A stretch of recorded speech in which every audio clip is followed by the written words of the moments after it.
નમસ્કાર વિદ્યાર્થી મિત્રો, શ્રી કર્મયોગ વિદ્યા સંકુલ હબુકડ આયોજિત ઓનલાઈન વર્ગોમાં ધોરણ 12ના તમામ વિદ્યાર્થી ભાઈઓ અને બહેનોનું હું હાર્દિક સ્વાગત કરું છું.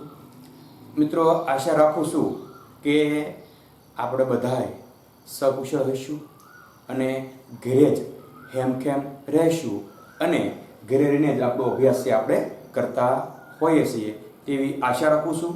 મિત્રો, આની આગળના લેક્ચરમાં આપણે જે વાત કરી હતી તે વાત તો કે 5 કારકો પૈકી નિષેધ કારકની કરવામાં આવી હતી.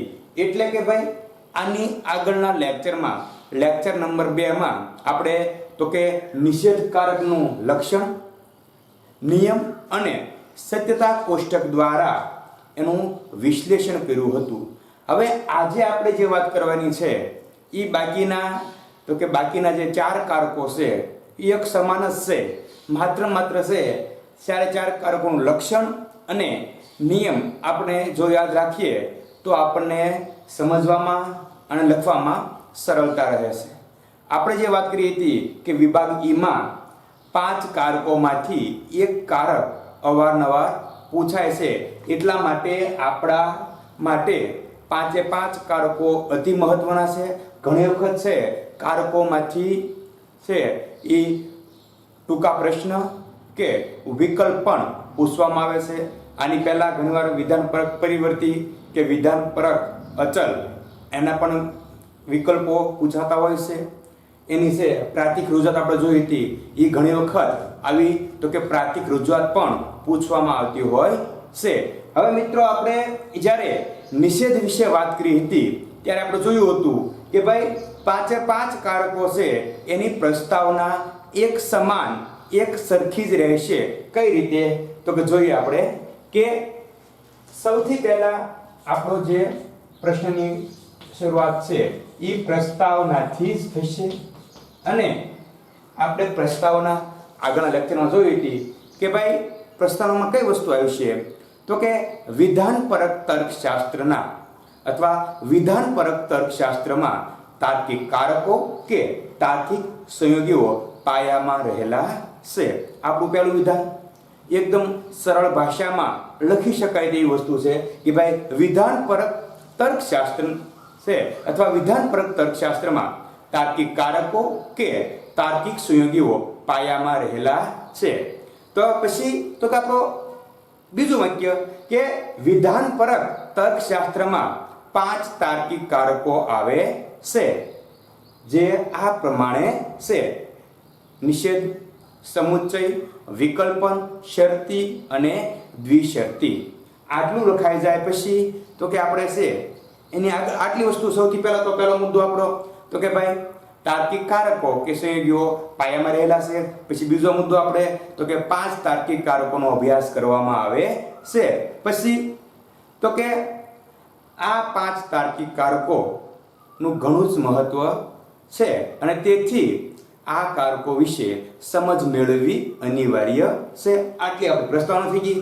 પછી તો કે 5 કારકોમાંથી તમે જે પ્રશ્નનો ઉત્તર લખો છો એનું લખી નાખવાનું. અહીં કોની વાત છે આપણે તો કે સમુચ્ચયની. તો કે સમુચ્ચય કારકનું લક્ષણ, નિયમ અને સત્યતા કોષ્ટક દ્વારા તેનું વિશ્લેષણ નીચે મુજબ કરી શકાય અથવા નીચે આપવામાં આવ્યું છે. હવે આપણે ત્યારે પણ વાત કરી હતી કે ભાઈ પછી આવશે લક્ષણ. તો કે લક્ષણ અને નિયમમાં છે આપણે ઘણી વખત અવઢવમાં મુકાઈ જઈએ છીએ કે લક્ષણની જગ્યાએ નિયમ અને નિયમની જગ્યાએ લક્ષણ. આવી ઘણીવાર છે આપણને આવડતું હોવા છતાં એક નાનકડી એમથી ભૂલને કારણે આપણે બંને વસ્તુ છે એ તો કે ઊંધી સતી લખાઈ જતી હોય છે. લક્ષણ એટલે શું અને નિયમ એટલે શું? તો કે લક્ષણ એટલે કે ભાઈ એના લક્ષણો આપણને ખબર કેમ પડે કે ભાઈ આ તાર્કિક કારક છે એ સમુચ્ચય છે, આ વિકલ્પન છે, આ શરતી છે કે આ દ્વિશરતી છે. આપણને ખ્યાલ કઈ રીતે આવે? તો કે આપણને ખબર છે ભાઈ કે માણસ છે એના લક્ષણ ક્યાં? તો ભાઈ માણસ છે એને 2 હાથ હોય, 2 પગ હોય, 2 આંખ હોય, 2 કાન હોય, માથું હોય, મોઢું હોય અને માણસ કહેવામાં આવે. એટલે આવી આપણે કોઈ આકૃતિ જોઈએ એટલે આપણને ખબર પડી જાય કે ભાઈ આ માણસ છે. પ્રાણી શેની વાત કરતા હોઈએ તો કે ભાઈ 4 પગ હોય, 2 શિંગડા હોય અને પ્રાણી કહેવાય. એટલે આપણે જ્યારે આવું લક્ષણ ધરાવતું કોઈ વસ્તુ જોઈએ એટલે આપણે ખ્યાલ પડી જાય આ પ્રાણી છે. તો અહીંયા પણ આપણે ખાસ જોવાનું છે કે લક્ષણ કોને કહેવાય.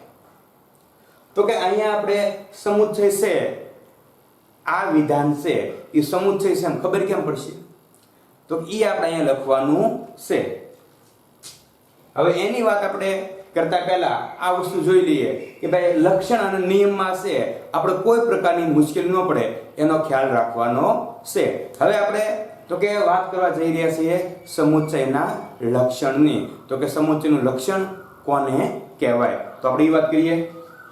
હવે ભાઈ તો કે સમુચ્ચય કારકનું લક્ષણ આપણે જોઈએ અને ત્યાર પછી સમુચ્ચય કારકનો નિયમ અને વિશ્લેષણ જોતા પહેલા આપણે 4 કારકોના લક્ષણ અને જો નિયમ આપણે જોઈ લઈએ તો વિશ્લેષણમાં કોઈ પ્રકારની મુશ્કેલી પડશે નહીં. હવે લક્ષણ તો કે જે સંયુક્ત વિધાનમાં 2 ઘટકરૂપ વિધાનો અને સંયોજકથી જોડાયેલા હોય તો તે સંયુક્ત વિધાનને સમુચ્ચય કે સમુચ્ચયિક વિધાન કહેવામાં આવે છે. મતલબ લક્ષણમાં આપણે આ શબ્દ બહુ જ મહત્વનો અને અનિવાર્ય છે. અને કે જે સંયુક્ત વિધાનમાં 2 ઘટકરૂપ વિધાનો અને સંયોજકથી જોડાયેલા હોય તો તે સંયુક્ત વિધાનને સમુચ્ચય કે સામુચ્ચયિક વિધાન કહેવામાં આવે છે. અને સમુચ્ચયની અંદર સમાવેશ પામતા આ જે 2 વિધાનો છે એને સમુચ્ચિત કહેવાય છે. મિત્રો આ લક્ષણ થઈ ગયું. લક્ષણમાં કોઈ પ્રકારની છે આપણે મુશ્કેલી પડશે નહીં. હવે આને જ આપણે લક્ષણની વાત કરીએ ત્યાર પછી આપણે જોઈએ તો કે લક્ષણ જોવાઈ ગયું કે ભાઈ જે સંયુક્ત વિધાનમાં 2 ઘટકરૂપ વિધાનો અને કયો શબ્દ મહત્વનો છે આપણા માટે? અને સંયોજકથી જોડાયેલા હોય તો તે સંયુક્ત વિધાનને સમુચ્ચય કે સામુચ્ચયિક વિધાન કહેવામાં આવે છે. સમુચ્ચયની અંદર સમાવેશ પામતા જે 2 વિધાનો છે આ 2 વિધાનોને શું કહેવામાં આવે છે? તો કે સમુચ્ચિત કહેવામાં આવે છે અથવા સમુચ્ચિત કહેવાય છે. હવે નિયમ, કારણ કે આપણું યોગ્ય લક્ષણ છે જ્યારે આપણે વિશ્લેષણ કરીશું ત્યારે સૌથી પહેલા તો કે ભાઈ આ કારક છે એ દ્વિમુખી કારક છે. પછી તો કે કયા પ્રકારના સંયુક્ત વિધાનની રચના કરે છે લખવાનું છે. પછી તો કે લક્ષણ અને નિયમ આ બંને પણ આપણે બીજી વખત જ્યારે સત્યતા કોષ્ટક દ્વારા વિશ્લેષણ કરીશું ત્યારે લખવાનું છે. એટલા માટે લક્ષણ આપણા માટે બહુ અનિવાર્ય છે. હવે આની જગ્યાએ છે આપણે બીજી વાત કરી લઈએ. માનો કે અહીંયાથી છે કારક તરીકે છે આપણે વિકલ્પન લઈ લઈએ. તો વિકલ્પનમાં તે જે શબ્દ સંયોજક છે એ કયો છે? તો કે કાં તો અથવા. આટલું જ લખવાનું છે અહીંયા કે વિકલ્પનની વાત કરતા હોઈએ એવું લાગે તો આપણે હમણાં કોઠો લઈને 4 તાર્કિક કારકો છે એ જોઈ લઈએ. એક કોઠામાં છે આપણે 4 કારકો આવી જાય લક્ષણ રૂપે આપણને સરળતા રહી જાય. તો કે નિયમ હવે જોઈએ આપણે સમુચ્ચયનો. કયો નિયમ છે ભાઈ? તો કે જો ઘટકરૂપ વિધાન P સત્ય હોય અને ઘટકરૂપ વિધાન Q પણ સત્ય હોય તો અને તો જ P સમુચ્ચય Q એ સંયુક્ત વિધાન સત્ય બને છે. એટલે કે 2 માંથી કોઈ પણ એક કે બંને સમુચ્ચિતો અસત્ય હોય તો P સમુચ્ચય Q સંયુક્ત વિધાન અસત્ય બને છે. ટૂંકમાં સાવ કેવું હોય સાદી ભાષામાં તો કે T તો જ T બાકી બધે F. જો આપણને આટલું યાદ રહી જાય ને કે ભાઈ T તો જ T, આ P અને Q આ P વિધાન છે, આ આપણું Q વિધાન છે. એટલે કે P અને Q આ બંને ઘટકરૂપ વિધાન સત્ય હોય તો અને તો જ આપણું જે સંયુક્ત વિધાન છે એ સત્ય બને. બાકી બધે F. આપણે આટલું યાદ રાખી લઈએ કે ભાઈ સમુચ્ચય માટે શું યાદ રાખવાનું છે નિયમમાં? તો કાંઈ નહીં, T તો જ T બાકી બધે F. એટલે આપણને આ યાદ આવ્યું છે તો આપણે તેના આધારે આખો નિયમ છે એ મોઢે મૌખિક રીતે લખી શકીએ. પણ આપણે અહીંયા સાચા હોવા જોઈએ. આમાં જોવાની જરૂર ન પડે કે ભાઈ સમુચ્ચય ઘણી વખત છે 1 માર્કમાં પૂછાતું હોય છે કે ભાઈ સમુચ્ચય કારકનો નિયમ જણાવો અથવા સમુચ્ચય કારકનું લક્ષણ જણાવો અથવા સમુચ્ચય કારકનો સત્યતા કોઠો સમજાવો. તો માત્ર સચિત્ર કોઠું દોરવાનું હોય આપણે 1 માર્કમાં, 1 માર્કમાં માત્ર લક્ષણ લખવાનું હોય, 1 માર્કમાં માત્ર નિયમ લખવાનો હોય. આવું છે. સમુચ્ચયની જગ્યાએ બાકીના જે કારકો છે નિષેધ હોઈ શકે, વિકલ્પન હોઈ શકે, શરતી હોઈ શકે અને દ્વિશરતી પણ હોઈ શકે. એટલે કે આપણા માટે જ્યારે નિયમની વાત કરીએ તો બધા નિયમો એક કોઠામાં લઈ લે આપણે તો આપણે બહુ સરળતા રહે. આપણે એ પણ ટ્રાય કરીએ કે ભાઈ બધા લક્ષણ અને બધા નિયમો માત્ર એક જ કોઠામાં લઈ લઈએ તો આપણે સમજવામાં બહુ સરળતા રહે. આપણે ગમે ત્યારે છે કોઈ પણ પ્રશ્ન લખી શકાય. તો આપણે છે આ સમુચ્ચયનું લક્ષણ અને નિયમ જોયા. હવે આપણે આના આધારે જે બાકીના 3 કારકો છે એનો એક સાથે કોષ્ટક દ્વારા એક જ કોઠામાં 3 જે બાકીના કારકો છે એનો નિયમ અને લક્ષણ જોઈ લઈએ તો આપણને બહુ સરળતા રહેશે.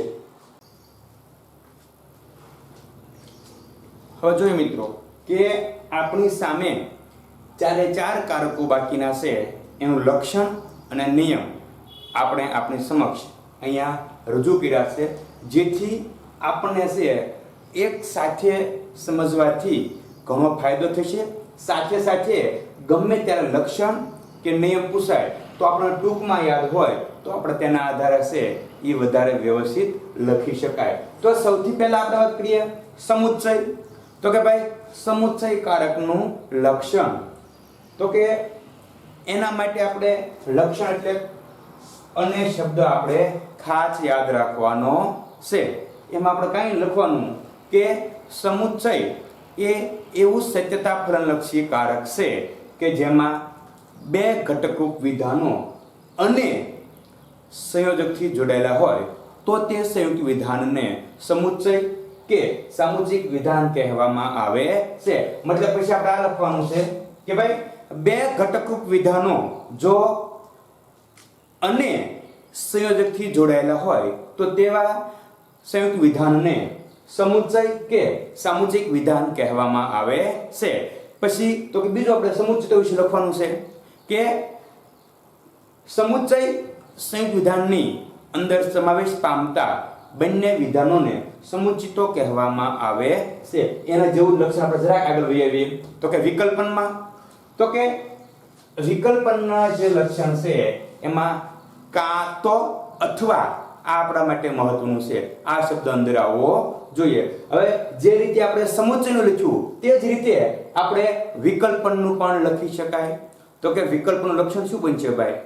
તો કે કાંઈ નહીં, વિકલ્પનું લક્ષણ આપણે બહુ સરસ કે ઘટકરૂપ વિધાનો જો 2 ઘટકરૂપ વિધાનો કાં તો અથવા સંયોજકથી જોડાયેલા હોય તો તેવા વિધાનને વૈકલ્પિક વિધાન તરીકે ઓળખવામાં આવે છે.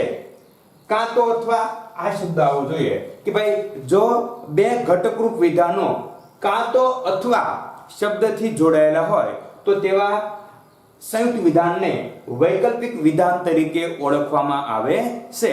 વૈકલ્પિક વિધાનની અંદર સમાવેશ પામતા બંને ઘટકરૂપ વિધાનોને વિકલ્પ તરીકે ઓળખવામાં આવે છે.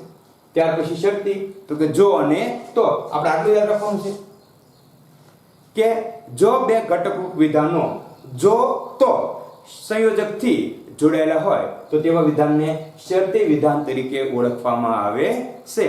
અને દ્વિશરતીની વાત કરીએ તો કે જો 2 ઘટકરૂપ વિધાનો જો તો અને તો જ સંયોજકથી જોડાયેલા હોય તો તેવા સંયુક્ત વિધાનને દ્વિશરતી વિધાન તરીકે ઓળખવામાં આવે છે.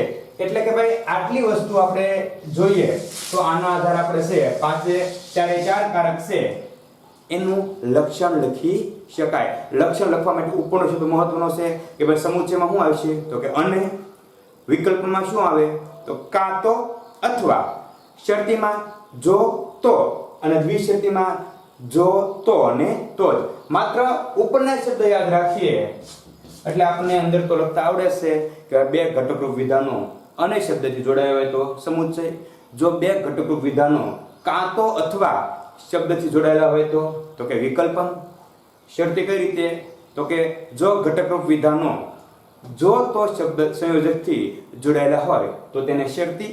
અને જો 2 ઘટકરૂપ વિધાનો જો તો અને તો જ સંયોજકથી જોડાયેલા હોય તો તેને દ્વિશરતી વિધાન તરીકે ઓળખવામાં આવે છે. અંદર પ્રવેશ પામતા વાત કરીએ, અહીંયા પણ આવે છે ભાઈ કે પૂર્વાંગ અને ઉત્તરાંગ એ શરતીમાં અંદર આવે છે કે ભાઈ શરતી પહેલાનું જે વિધાન છે એને પૂર્વાંગ અને શરતી જે કારક છે એની પછીનું વિધાન છે એને ઉત્તરાંગ તરીકે ઓળખવામાં આવે છે. મિત્રો ત્યાર પછી બહુ મહત્વનું વસ્તુ કે જેના આધારે આપણે સહી સત્યતા કોઠો અને વિશ્લેષણ કરવાનું છે એ નિયમ આપણને ખ્યાલ હોવો જોઈએ. તો કઈ રીતે જો તમે તો કે સમુચ્ચયનો નિયમ શું છે ભાઈ? તો ટૂંકમાં યાદ રાખીને ટી ટી તો જ ટી, બાકી બધે એફ. વિકલ્પનનો તો કે એફ એફ તો જ એફ, બાકી બધે ટી. શરતીનો તો કે ટી એફ તો જ એફ, બાકી બધે ટી. દ્વિશરતીનો તો કે ભાઈ ટી ટી અથવા એફ એફ તો જ ટી, બાકી બધે એફ. એટલે કે આટલું જો આપણને યાદ રહી જાય કે ભાઈ સમુચ્ચયમાં તો કે ટી ટી તો જ ટી, આના આધાર પર લખી શકાય નિયમ લખવો હોય તો. પછી નિયમ લખવો આપણને અઘરો પડશે નહીં. વિકલ્પન હોય તો કે ભાઈ એફ એફ તો જ એફ, બાકી બધે ટી. તો કે શરતી હોય તો કે ટી એફ, ટી એટલે પૂર્વાંગ. આપણે જે પ્રથમ છે એ પૂર્વાંગ અને બીજું વિધાન છે આપણે ઉત્તરાંગ કહીશું. એટલે ભાઈ પૂર્વાંગ ટી એ સત્ય હોય અને ઉત્તરાંગ છે એ અસત્ય હોય તો અને તો જ જે સંયુક્ત વિધાન છે. કયું સંયુક્ત વિધાન? તો કે પી શરતી ક્યુ એ સંયુક્ત વિધાન અસત્ય બને છે, નહીતર સત્ય બને છે. અને સૌથી છેલ્લે દ્વિશરતીની વાત કરીએ તો કે ભાઈ ટી ટી અથવા એફ એફ એટલે કાં તો બંને ઘટકરૂપ વિધાનો સત્ય હોવા જોઈએ અથવા બંને ઘટકરૂપ વિધાનો અસત્ય હોય તો અને તો જ પી દ્વિશરતી ક્યુ એ સંયુક્ત વિધાન અસત્ય બને છે. એટલે આના આધારે છે આપણે તો કે નિયમ છે એને અંદર લખી શકાય કે ભાઈ સમુચ્ચય સંયુક્ત વિધાનમાં પ્રથમ ઘટકરૂપ વિધાન અથવા ઘટકરૂપ વિધાન P સત્ય હોય અને ઘટકરૂપ વિધાન Q પણ સત્ય હોય તો અને તો જ P સમુચ્ચય Q એ સંયુક્ત વિધાન સત્ય બને છે. આમાં લખવું હોય તો આમાં પણ લખી શકાય કે ઘટકરૂપ વિધાન P અસત્ય હોય અને ઘટકરૂપ વિધાન Q પણ અસત્ય હોય તો અને તો જ P વિકલ્પન Q એ સંયુક્ત વિધાન અસત્ય બને છે, નહીતર સત્ય બને છે. શરતીમાં પણ લખી શકાય કે ભાઈ પ્રથમ એટલે કે ભાઈ પૂર્વાંગ P સત્ય હોય અને ઉત્તરાંગ Q અસત્ય હોય તો અને તો જ P શરતી Q એ સંયુક્ત વિધાન અસત્ય બને છે, નહીતર સત્ય બને છે. અને દ્વિશરતી છે કારક એમાં પણ લખી શકાય કે ભાઈ પ્રથમ બંને વિધાન અથવા જો ઘટકરૂપ બંને વિધાનો સત્ય હોય અથવા ઘટકરૂપ બંને વિધાનો અસત્ય હોય તો અને તો જ સમગ્ર P દ્વિશરતી Q એ સંયુક્ત વિધાન સત્ય બને છે, નહીતર અસત્ય બને છે. જો નિયમ મિત્રો આપણે યાદ રાખી લઈએ તો આના આધારે સત્યતા કોષ્ટકની રચના કરતી વખતે પણ આપણને ઘણો બધો ફાયદો થાય. લક્ષણ અને નિયમ આ જો બે વસ્તુ આપણને આવડી જાય તો આના આધારે વિશ્લેષણ કરવામાં કોઈ અડચણ કે કોઈ મુશ્કેલી પડે તેમ છે નહીં. કારણ કે આ બંને વસ્તુ એવી છે કે આપણે જ્યારે કોઈ પણ કારકનું વિશ્લેષણ કરીએ છીએ ત્યારે બંને આવે છે એમાં. એટલે આપણને આ બંને વસ્તુનો ખ્યાલ હોવો જોઈએ. સત્યતા કોષ્ટકની રચના કરતા આપણને આવડે છે. હવે આના આધારે આપણે છે એનું વિશ્લેષણ કરી શકાય. કઈ રીતે જુઓ તો કે વિશ્લેષણમાં સૌથી પહેલો જે મુદ્દો છે એ બધા માટે કોમન છે. જે પ્રથમ મુદ્દો છે એ આપણો બધા માટે કોમન મુદ્દો છે. આપણે જરાક એની વાત કરી લઈએ કે ભાઈ વિશ્લેષણ કઈ રીતે કરવું. જુઓ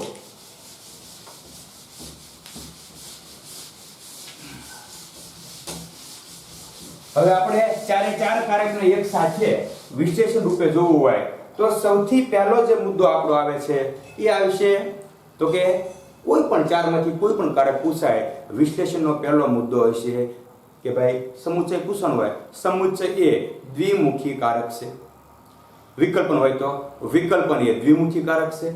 શરતી હોય તો કે શરતી એ દ્વિમુખી કારક છે અને તેની સાથે જ જો આપણે છેલ્લે વાત કરીએ કે ભાઈ દ્વિશરતીની, તો કે શરતી જેમ જોયું કે ભાઈ શરતી એ દ્વિમુખી કારક છે અને તે જ રીતે દ્વિશરતી એ પણ દ્વિમુખી કારક છે. એટલે આ ચારે ચારની વાત કરતા હોઈએ આપણે તો સૌથી પહેલો આપણો મુદ્દો બને દ્વિમુખી. કારણ બધા માટે એક જ સરખો નિયમ છે. કારણ કે તે પોતાની જમણી બાજુ અને ડાબી બાજુ આવેલા ઓછામાં ઓછા એક વિધાનને લાગુ પડે છે. આજે દ્વિમુખી કારક લખતા હોય એટલે ચારે ચારમાં એક સરખો જ મુદ્દો આવશે. એમાં કોઈ પ્રકારની અડચણ, કોઈ પ્રકારનો પ્રોબ્લેમ કે મુશ્કેલી આપણને પડશે નહીં. આમ જ લખવાનું છે કે વિકલ્પન લખો છો, લખવાનું વિકલ્પન એ દ્વિમુખી કારક છે. કારણ કે તે તેની ડાબી અથવા જમણી જે પેલા લખો છે, કારણ કે તે જમણી અને ડાબી બાજુ આવેલા ઓછામાં ઓછા એક વિધાનને લાગુ પડે છે. આ બધા માટે આપણે એક સરખું લખી શકાય. એટલે અહીંયા પણ દ્વિમુખી, અહીંયા પણ દ્વિમુખી, અહીંયા પણ દ્વિમુખી કારક કહી શકાય. એટલે કે ભાઈ પ્રથમ મુદ્દો આ ચારે ચાર કારકો માટે વિશ્લેષણનો એક સમાન રહેશે. હવે બીજો મુદ્દો જે આપણે લખવાનો છે ઈ જે સંયુક્ત વિધાનની રચના કરે, એટલે કે આની તાર્કિક રજૂઆત લખવાની છે. અહીંયા લખવાનું સમુચ્ચય કારક એ P સમુચ્ચય Q એ સંયુક્ત વિધાનની રચના કરે છે. બીજો મુદ્દો આપણો છે તો કે કયા પ્રકારના સંયુક્ત વિધાનની રચના કરે છે. એટલે કે આપણે માત્ર છે એ દરેક કારક છે એની તાર્કિક રજૂઆત લખવાની છે. બીજા મુદ્દામાં બીજું કાંઈ જ લખવાનું છે નહીં. અહીંયા લખતા હો તો કે ભાઈ વિકલ્પન કારક એ P વિકલ્પન Q એ સંયુક્ત વિધાનની રચના કરે છે. અહીંયા લખતા હોય તો શરતીમાં શું આવ્યું છે? કે ભાઈ P શરતી Q એ સંયુક્ત વિધાનની રચના કરે છે. દ્વિશરતીમાં શું આવ્યું છે? તો કે દ્વિશરતી કારક એ આમ જ લખવાનું છે P દ્વિશરતી Q એ સંયુક્ત વિધાનની રચના કરે છે. એટલે આપણો આખો મુદ્દો છે બીજું કે આપણે કોઈ પણ કારકનું વિશ્લેષણ કરતા હોઈએ ત્યારે આપણો જે બીજો મુદ્દો બહુ કોમન બધામાં કે માત્ર છે તમારે તો કે એની પ્રાતિક રજૂઆત લખવાની છે. એટલે કે ભાઈ સમુચ્ચયમાં તો કે P સમુચ્ચય Q, વિકલ્પનમાં P વિકલ્પન Q, શરતીમાં P શરતી Q અને દ્વિશરતીમાં P દ્વિશરતી Q. ત્યાર પછી ત્રીજો મુદ્દો કે તમે જે વિધાનની રચના કરી એને શું કહેવામાં આવે છે? તો કે સમુચ્ચય કારકથી રચાયેલા સંયુક્ત વિધાનને શું કહેવામાં આવે છે? તો કે સમુચ્ચય કે સામુચ્ચયિક વિધાન કહેવામાં આવે છે. વિકલ્પનથી લખ્યું તો કે વિકલ્પન કારકથી અહીંયા આપણે સમુચ્ચય આવશે ને કે ભાઈ સમુચ્ચય કે સામુચ્ચયિક વિધાન કહેવામાં આવે છે. વિકલ્પનની વાત કરતા હો તો કે વિકલ્પનની વાત કરીએ ત્યારે આપણામાં તો કે એને વૈકલ્પિક વિધાન કહેવામાં આવે છે. ટૂંકમાં વિકલ્પન કારકથી રચાયેલા સંયુક્ત વિધાનને વૈકલ્પિક વિધાન તરીકે ઓળખવામાં આવે છે. શરતીની વાત કરતા હોઈએ તો કે શરતી કારકથી રચાયેલા વિધાનને અથવા સંયુક્ત વિધાનને શરતી વિધાન કહેવામાં આવે છે. અહીંયા આપણે ઉલ્લેખ કરવાનો છે કે શરતી કારકની પહેલાના વિધાનને પૂર્વાંક અને શરતી કારક પછીના જે વિધાન છે એને ઉત્તરાંક તરીકે ઓળખવામાં આવે છે. અને દ્વિશરતીની વાત કરીએ તો કે દ્વિશરતી કારકથી રચાયેલા સંયુક્ત વિધાનને દ્વિશરતી વિધાન તરીકે ઓળખવામાં આવે છે. લ્યો આ થઈ ગયો આપણો ત્રીજો મુદ્દો. જો મિત્રો એટલા માટે આપણે બધા કારક ભેગા લીધા છે જેથી કરીને આપણને સમજવામાં બહુ સરળતા રહે. આમાં આપણે છે બીજું કાંઈ જ કરવાની જરૂર છે નહીં કે ભાઈ પહેલો મુદ્દો કયો બનશે તો કે આંખો વિશીને જો એક નિષેધ હોય તો અમે એકમુખી કારક, બાકીના ચાર કારકો છે કેવા છે? દ્વિમુખી કારક છે. ઘણીવાર મિત્રો પૂછાતું પણ હોય છે કે અર્વાચીન અથવા પ્રાતિક તર્કશાસ્ત્રમાં કેટલા કારકો દ્વિમુખી છે? ક્યાં ક્યાં?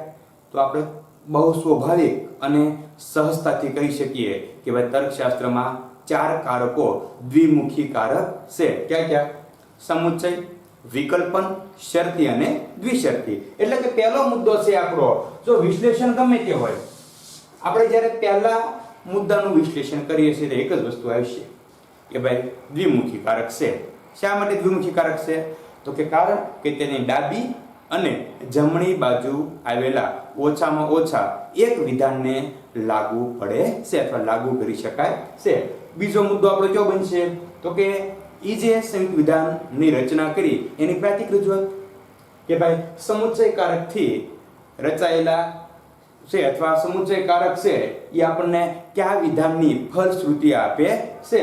એટલે કે ભાઈ P સમુચ્ચય Q એ સંયુક્ત વિધાનની રચના કરે છે. વિકલ્પન કારક એ P વિકલ્પન Q એ સંયુક્ત વિધાનની રચના કરે છે. શરતી હોય તો કે શરતી કારક એ P શરતી Q એ સંયુક્ત વિધાનની રચના કરે છે. અને દ્વિશરતી હોય તો કે દ્વિશરતી કારક P દ્વિશરતી Q એ સંયુક્ત વિધાનની રચના કરે છે.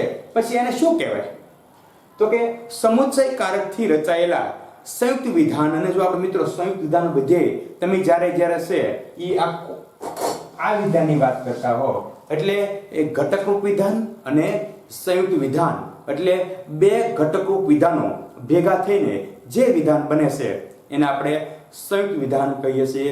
કારણ કે સંયુક્ત વિધાન એટલે આપણે જે વાક્યોના પ્રકાર જોયા હતા ને વિધાનોના કે ભાઈ સાદા વિધાન, સંયુક્ત વિધાન અને જટિલ સંયુક્ત વિધાન. એટલે અહીંયા તો કે એક કે તેથી વધારે સાદા વિધાનો બધે આવેલા છે.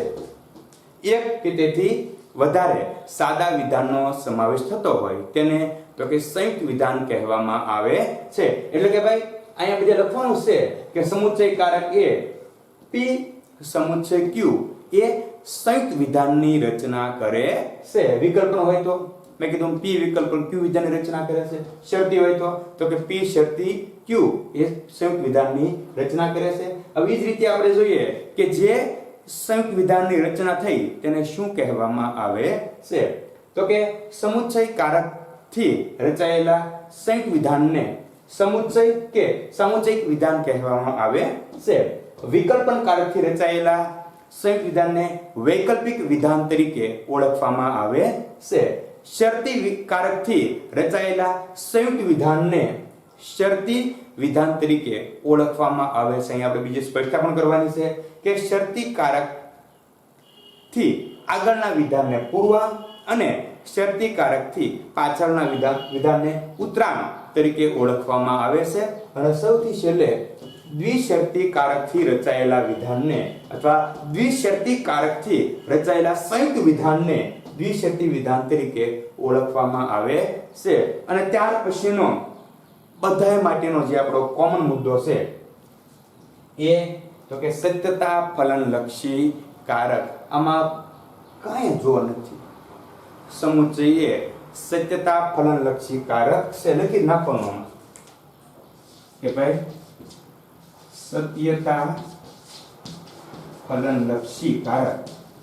કારણ કે તેનું સત્યતા મૂલ્ય તેના ઘટકરૂપ વિધાનના સત્યતા મૂલ્યને આધારે નક્કી કરવામાં આવે છે. એટલે કે ભાઈ સમુચ્ચયની વાત કરતા હોય ત્યારે અંદર છે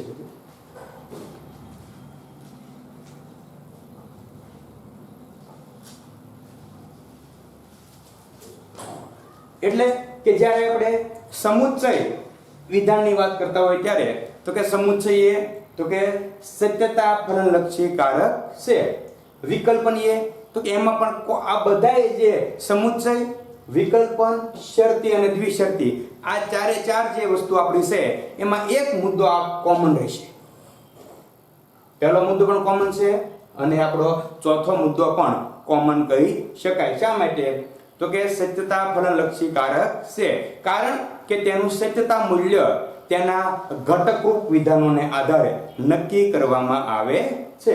વિકલ્પનમાં એમ જ લખી નાખવાનું કે વિકલ્પન એ સત્યતા ફલનલક્ષી કારક છે. કારણ કે તેનું સત્યતા મૂલ્ય તેના ઘટકરૂપ વિધાનોના સત્યતા મૂલ્યને આધારે નક્કી કરવામાં આવે છે. તમે શરતીની વાત કરતા હો તો શરતીમાં પણ એ જ વસ્તુ આવે છે કે શરતી એ સત્યતા ફલનલક્ષી કારક છે, કારણ કે તેનું સત્યતા મૂલ્ય તેના ઘટકરૂપ વિધાનોના સત્યતા મૂલ્યને આધારે નક્કી કરવામાં આવે છે. અને છેલ્લે દ્વિશરતીની વાત કરતા હોઈએ એટલે આ બધાયમાં છે એક જ મુદ્દો આવે છે કે ભાઈ સત્યતા ફલનલક્ષી કારક. અને સૌથી છેલ્લે આપણે જે નિયમ જે જોયો એ નિયમની વાત કરવાની છે કે ભાઈ નિયમની વાત કરતા પહેલા આપણે યાદ કરવાનું કે સમુચયમાં તો કે ભાઈ ટી ટી તો જ ટી, બાકી બધે એફ.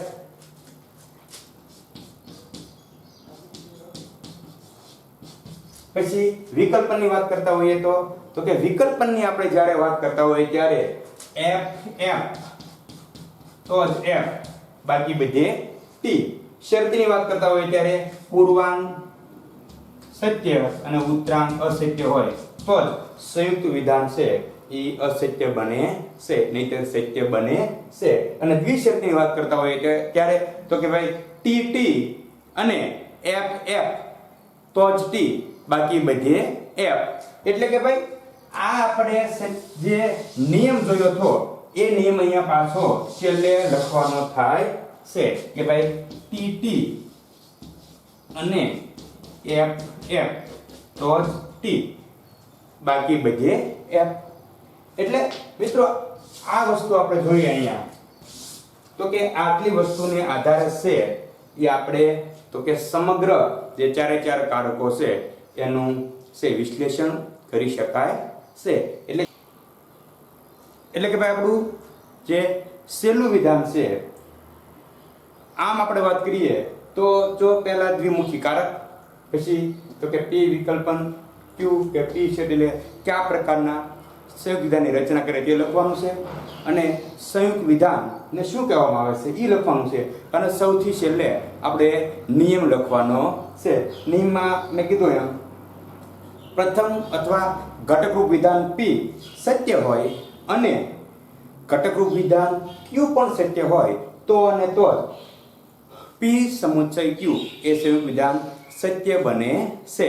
બેમાંથી એક અથવા બંને અસત્ય હોય તો પી સમુચ્ચય ક્યુ એ સંયુક્ત વિધાન અસત્ય બને છે.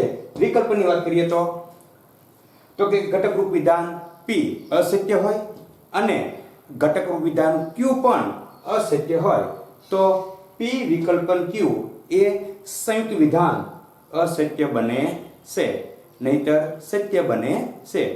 પછી આપણે શરતીની વાત કરીએ તો પૂર્વાંક પી સત્ય હોય અને ઉત્તરાંક ક્યુ અસત્ય હોય, એટલે કે ભાઈ પૂર્વાંક પી ટી અને ઉત્તરાંક ક્યુ એફ હોય તો અને તો જ પી શરતી ક્યુ એ સંયુક્ત વિધાન અસત્ય બને છે, નહીતર સમગ્ર સંયુક્ત વિધાન સત્ય બને છે. અને સૌથી છેલ્લે દ્વિશરતી તો કે ભાઈ બંને ઘટકરૂપ વિધાનો સત્ય હોય અથવા બંને ઘટકરૂપ વિધાનો અસત્ય હોય તો અને તો સમગ્ર પી દ્વિશરતી ક્યુ એ સંયુક્ત વિધાન સત્ય બને છે, નહીતર અસત્ય બને છે. મિત્રો એક જ કોઠામાં છે આપણે ચારે ચાર કારકનું વિશ્લેષણ જોઈ લીધું. આની પહેલા આપણે એક કોઠા દ્વારા છે લક્ષણ અને નિયમ જોવાઈ ગયો. એટલે કે લક્ષણ અને નિયમ આવડે એટલે બે વસ્તુ આવડે. એના આધારે તો કે આ તો બધામાં કોમન જ છે, આ પણ બધે કોમન છે. એટલે માત્ર એક કારકનો આપણે વ્યવસ્થિત અભ્યાસ કરીએ તો બાકીના છે એ તમામ કારકો આપણને આવડી જાય તેમ છે. મિત્રો અહીંયા સુધી આજના લેક્ચરમાં આપણે વાત કરી. હવે તો કે આપણે આ 5 તાર્કિક કારકો પૂરા થાય પછી મનોયત્ન 1.2 જે આવે છે તેનો આપણે અભ્યાસ કરવાનો છે. અને તેમ છતાં કાંઈ પ્રશ્ન હોય તો અમને અમારા WhatsApp નંબર પર જાણ કરવી, જેથી કરીને છે તમારા પ્રશ્નનું સમાધાન થઈ શકે. અને આ 5 તાર્કિક કારકો છે એ છે તમારે તમારી બુકમાં લખી નાખવા. ખાસ કરીને પ્રસ્તાવનાથી લઈને તમામ વસ્તુઓ છે આપણે મૌખિક રીતે યાદ રાખી લઈએ, જેથી કરીને ગમે ત્યારે લખવામાં સરળતા રહે.